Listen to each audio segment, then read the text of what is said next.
سيم قراءة الفاتحة خوێندنی سوورەتی فاتحة لەناو نوێژە ڕوکنە. هەر کەسێ سوورەتی فاتحة لەناو نوێژە نەخوێنێ نوێژەکەی بەتاڵە. ئەمەش لێرە بابەتێکەیە گرنگە ڕوونیکەینەوە.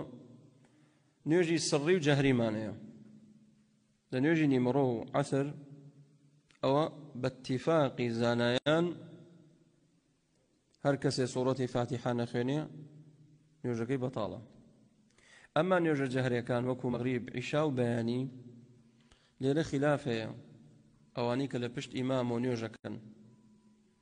جمهوری زانایانە فەرموون دەبێت سوورەتی فاتحة بخوێنی، بەڵام هەندێک لە زانایانە فەرموون مادەم ئیمام مەجالی نەدا پێتان بۆ ئەوەی ئێوە سوورەت فاتحة بخوێنن مەی خوێنن جۆرا بگرن، چکە بۆ قراءة الإمام لك قراءة مە حەدیثی لەسەرە. بەڵام ڕاجح کامەیە؟ قولی جمهورە.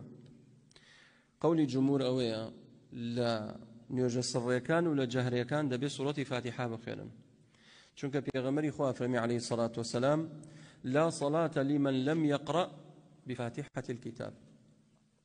نوێژی ئەو کەسە ڕەوان نییە، دروست نییە، بەتاڵە هەر کەسێ سوورەتی فاتحة لەناو نوێژە نەخوێنێت.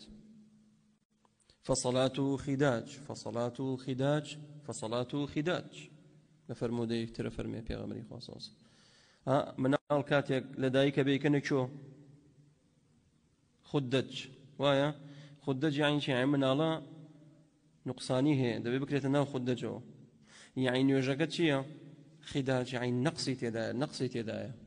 فصلاته خداج کەواتە سوورەتی فاتحة نەخوێنن نوێژتان بەتاڵە.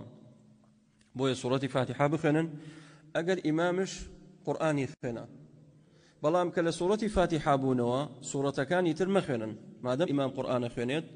فإذا قرئ القرآن فاستمعوا له وأنصتوا.